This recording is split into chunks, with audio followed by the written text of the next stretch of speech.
نحمده ونصلي على رسوله الكريم اما بعد بسم اللہ الرحمن الرحیم۔ ترمذی ثانی کا سبق ہے۔ پہلا عبارت ذرا ملاحظہ فرمائیے۔ باب ما جاء في اكل الضبوع وبه قال حدثنا احمد بن منيع قال حدثنا اسماعيل بن ابراهيم قال حدثنا ابن جريج عن عبد الله بن عبيد بن عمير عن ابن ابي عمار قال قلت لجابر رضي الله عنه الضبوع الصيد هي؟ قال نعم. قلت آكلها؟ قال نعم. قلت أقاله رسول الله صلى الله عليه وسلم؟ قال نعم. هذا حديث حسن صحيح وقد ذهب بعض أهل العلم إلى هذا ولم يروا بأسا بأكل الضبوع وهو قول أحمد وإسحاق. وروي عن النبي صلى الله عليه وسلم حديث في كراهية أكل الضبوع وليس إسناده بالقوي وقد كره بعض أهل العلم أكل الضبوع وهو قول ابن المبارك. قال يحيى بن القطان وروى جرير بن حازم هذا الحديث عن عبد الله بن عبيد بن عمير عن ابن أبي عمار عن جابر رضي الله عنه عن عمر قوله. وحديث ابن جريج الصح. وبه قال حدثنا هناد قال حدثنا أبو معاوية عن إسماعيل بن مسلم عن عبد الكريم بن أبي أمية عن حبان بن جزء عن أخيه خزيمة بن جزء قال سألت رسول الله صلى الله عليه وسلم عن أكل الضبع قال أو يأكل الضبع أو يأكل الضبع أحد وسألته عن أكل الذئب فقال ويأكل الذئب أحد فيه خير. هذا حديث ليس إسناده بالقوي لا نعرفه إلا من حديث إسماعيل بن مسلم عن عبد الكريم بن أبي أمية. وقد تكلم بعض أهل الحديث في إسماعيل وعبد الكريم أبي أمية وهو عبد الكريم بن قيس هو ابن أبي المخارق وعبد الكريم بن مالك الجزري ثقة.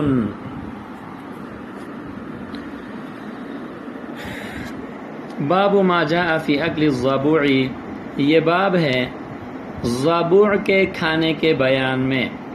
ضبوع کا ترجمہ اردو میں کیا جاتا ہے بجو سے، بجو کا کھانا کیسا ہے۔ اس حوالے سے حضرت ابن ابی عمار فرماتے ہیں قلت لجابر، میں نے حضرت جابر رضی اللہ تعالیٰ عنہ سے پوچھا، کہا الضبوع الصید ہی؟ کیا بجو یہ شکار ہے؟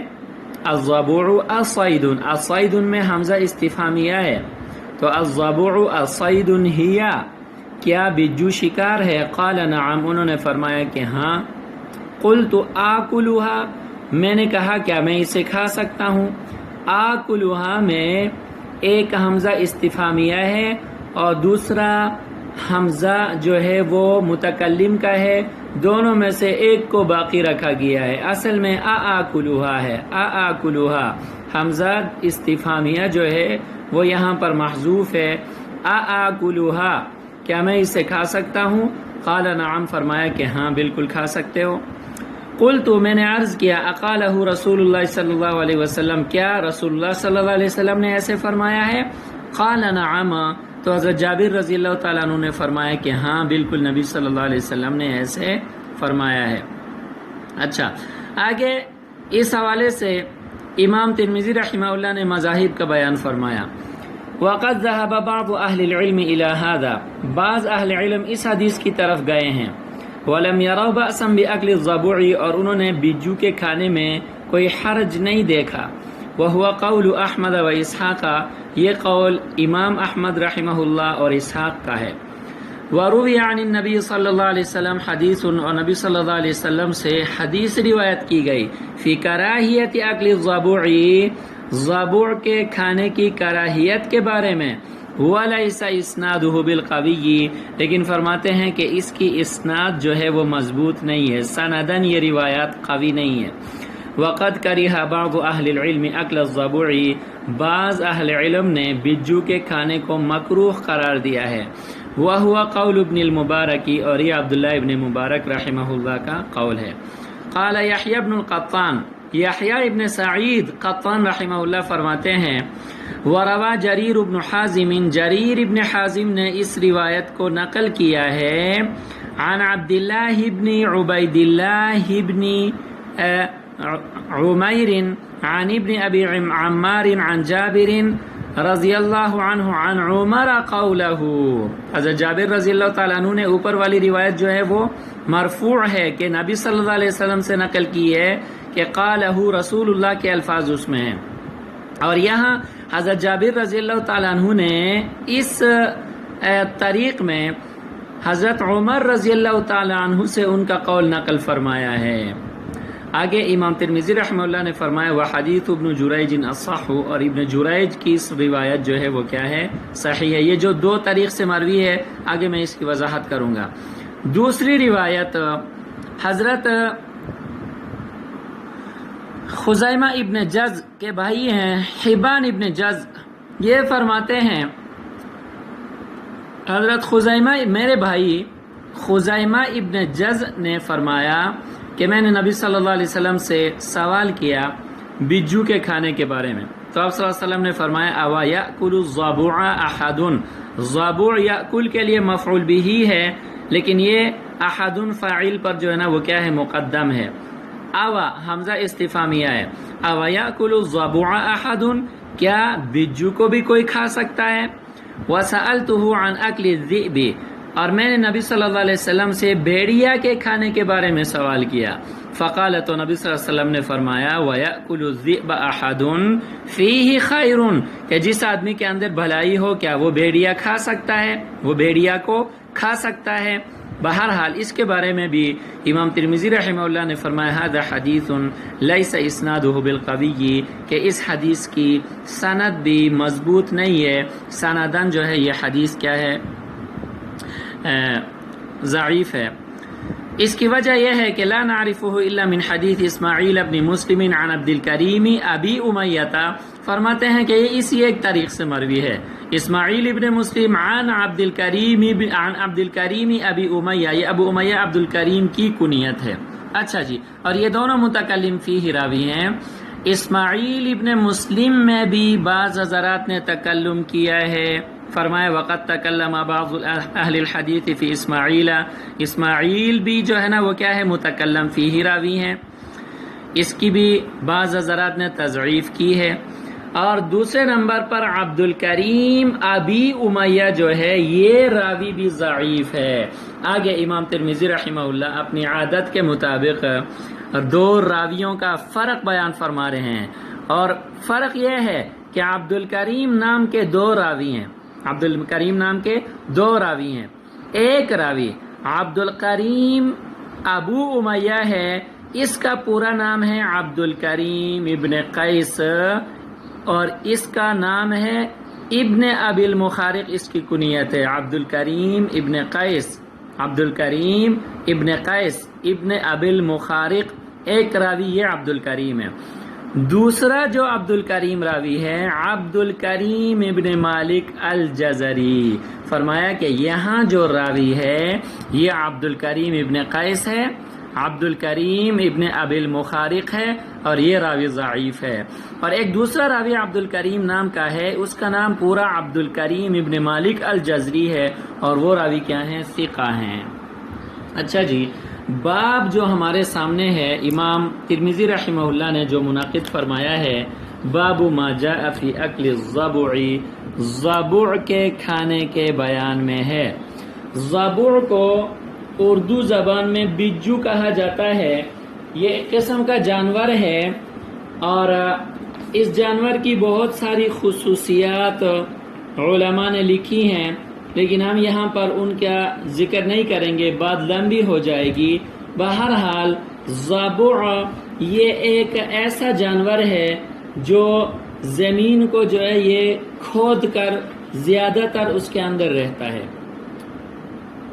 اور اس کی خصوصیات میں سے ایک بری خاصیت یہ ہے کہ یہ انسان کے خون اور انسان کے گوشت کو بہت زیادہ پسند کرتا ہے.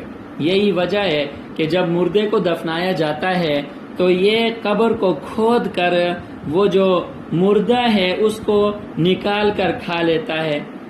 اور اس کے بارے میں لکھا ہے کہ یہ بسا اوقات جب آدمی کسی جنگل وغیرہ میں گہری نیند سو جاتا ہے تو یہ اس کے نیچے سے زمین سے جو نا اس کے لیے گڑھا کھودتا ہے. گڑھا کھود کر جہاں اس نے سر رکھا ہے زمین پر وہاں سے نمودار ہوتا ہے اور اس کے سر سے جو ہے وہ خون جو ہے نا وہ چوس لیتا ہے، پی لیتا ہے.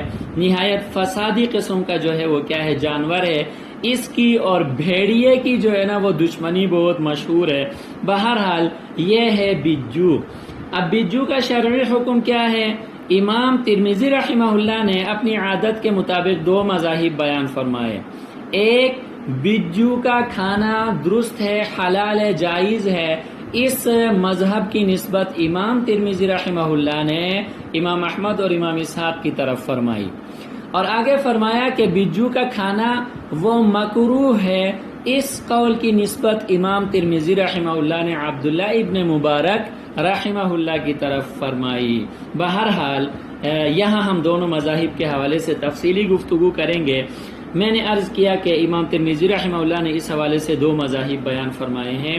تو بالکل بجو کا کھانا جائز ہے یا نہیں ہے اس میں اختلاف ہے اور 2 مذہب ہیں. مذہب اول حضرت عبداللہ ابن عباس، عطاء ابن ابی رباح اور اسحاق ابن راہوے، ابو ثور اور ائمہ 4 میں سے امام شافعی اور امام احمد ابن حنبل اور اہل ظواہر، ان مذہب اول ان حضرات کا ہے. ان حضرات کے نزدیک بجو کے کھانے میں کوئی حرج نہیں ہے، کوئی مضائقہ نہیں ہے.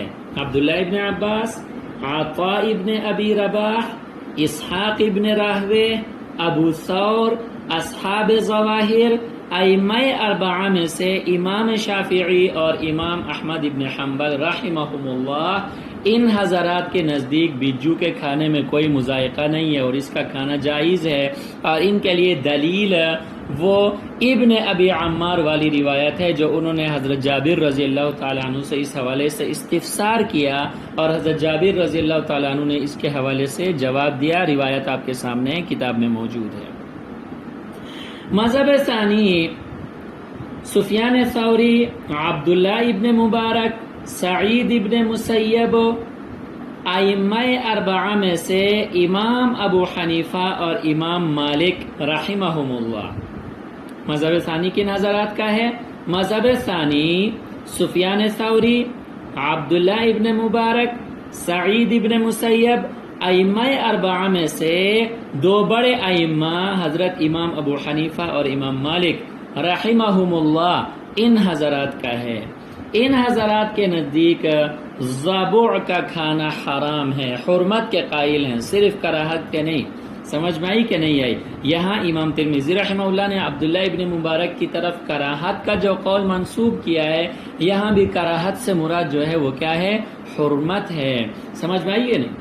بہرحال ان حضرات کے نزدیک یہ اس کا کھانا حرام ہے اور جائز نہیں ہے. سمجھ میں آ رہی بات؟ بہرحال مذہب ثانی والوں کے لیے بھی حضرت خزیمہ ابن جزع والی روایت ہے اور اسی طرح وہ تمام روایات ہیں کہ جن میں بجو کے کھانے سے نبی صلی اللہ علیہ وسلم نے منع فرمایا ہے.